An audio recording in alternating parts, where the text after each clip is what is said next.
It usually happens at night. You are tired, you're scrolling, and then you see someone your age, maybe someone younger. They have the body, the career, the relationship, the house, the money. They look calm, they look confident, they look like their life is already moving. And then you look at your own life and something sinks. Not because you did nothing today. Maybe you actually tried. You walked for 10 minutes, you cleaned your room, you applied for something, you saved a little. You finally did one small thing you had been avoiding. But it doesn't feel good. It feels embarrassing. Because your mind doesn't say, good, you started. Your mind says, you should have already be past this. You should have already have the body, the money, the confidence, the stability, all the answers. You should have fixed this years ago. That's why feeling behind hurts so much. It isn't just the other people who are ahead. It's that your own progress feels late. You are not comparing where you are to where you started. You are comparing it to an imaginary version of your life where everything was supposed to happen sooner. And next to that, even starting feels humiliating because it doesn't feel like growth. It feels like proof that you are still behind. They say comparison is the thief of joy, but we can't help it. We compare to our peers, our neighbors, our cousin, our friends, everyone we come into contact with. And part of that is healthy. It gives us direction, warnings, ideas. But at a certain point, it stops being a compass. It becomes a guillotine, especially online. We scroll through everyone's highlight reels, influencers selling a pipe dream, quietly telling you that you're not fit enough, not rich enough, not man enough, not woman enough, not enough. That others started earlier, went further, got there faster. That they're so financially secure that they've got 5 cars in the driveway while you're standing in a shop scratching your head trying to figure out which brand of eggs you can actually afford this week. And that's the reality. It carries so much weight that sometimes it pushes you to the edge. Sometimes it feels like it might break you entirely. If you have ever felt that exact weight, the sense that you are somehow late to your own life, then this video is for you. Subscribe because this channel is about rebuilding momentum when life feels heavier than it should. Here's what's really happening. Most people carry an invisible timeline in their head. They never wrote it down, never said it out loud, but somewhere inside there's a quiet list. By this age, I should be successful. By this age, I should have money, the body, the marriage, the confidence, the respect. By this age, I should know who I am. And the cruel part is that this timeline didn't come from reality. It came from comparison, from family pressure, from social media, from movies, from watching people hit milestones and quietly deciding their pace must be the correct pace. So you measure your life against a schedule you never agreed to. And when your life doesn't match it, you don't feel delayed. You feel defective. Like there was a train everyone else caught and now you're standing on the platform pretending you're not panicking. But life doesn't run on one clean timeline. People don't start with the same family, the same money, the same health, the same support, the same luck. Your brain ignores all of that when it feels behind. It doesn't compare fairly. It compares brutally. It takes someone's visible result and put it next to your private struggle and says, look, you're losing. This is why a small step feels like nothing when you feel behind.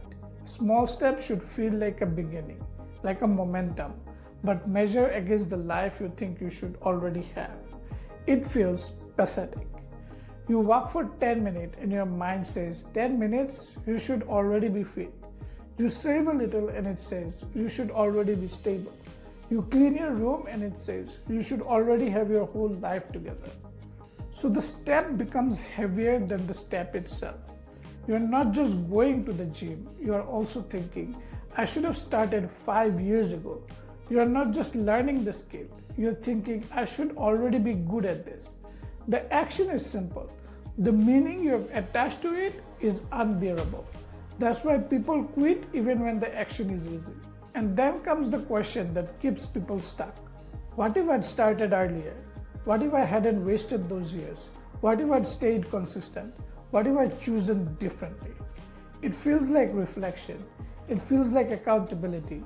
But most of the time, it isn't helping you because it doesn't give you time back. It only takes more. You sit there imagining the body you would have had, the career, the savings, the confidence, the person you'd have become. And for a moment, it feels like learning. But you're not building. You're standing in the ruins of an imaginary life, grieving a version of yourself that never had to survive your actual problems. That's why the fantasy timeline is so cruel. It compares your real life to a life that never faced real obstacles. That version didn't have your fear, your family problems, your bad habits, your confusion, your environment. Of course it looks cleaner, of course it looks farther ahead. It was never real, it never had to survive anything, but you did. This doesn't mean every choice was good or that past had no consequence.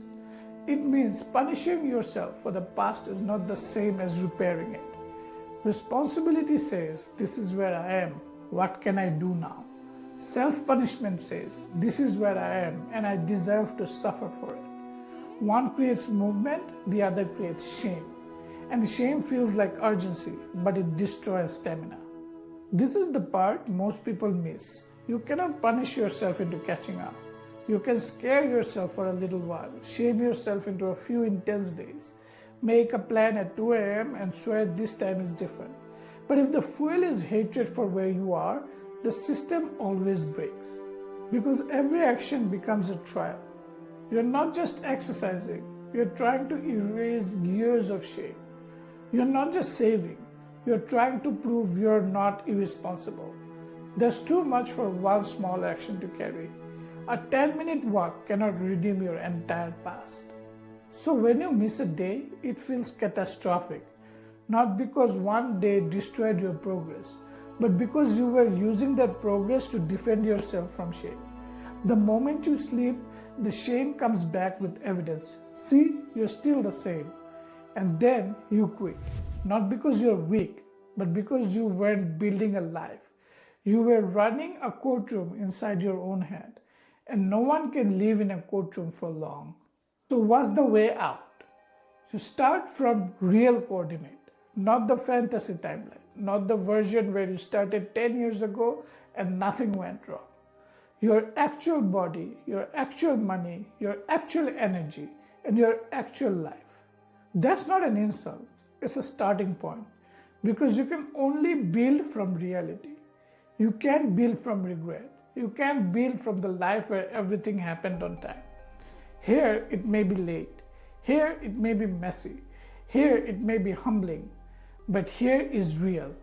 And real is usable. Accepting where you are isn't giving up.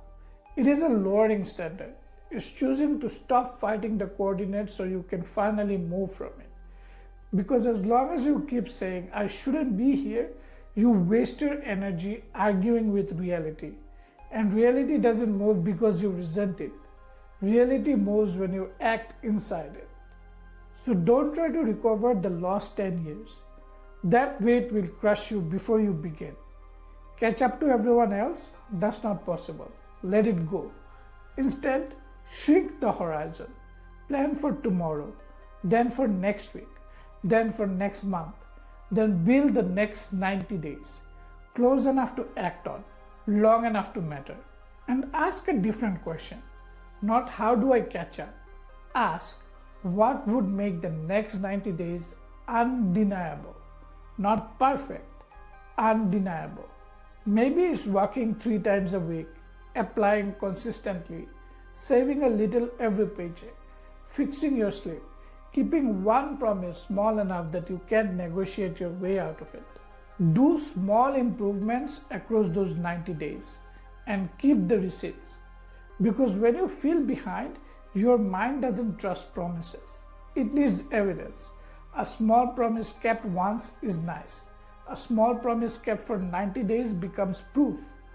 Undeniable proof that across those 90 days, you became a fraction better than yesterday.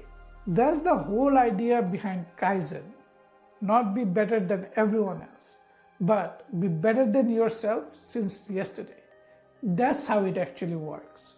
And slowly, the internal conversation changes, not into a fake motivational voice, something quieter, something you can actually believe in. I'm not where I wanted to be, but I'm moving. I didn't recover the lost years, but I stopped losing more. I'm not ahead, but I'm no longer frozen. And maybe that's the most important thing to understand. You may be too late for the fantasy version, the one where you never struggled, never took a detour, where every milestone arrived on schedule. That version may be gone, and it's okay to grieve it.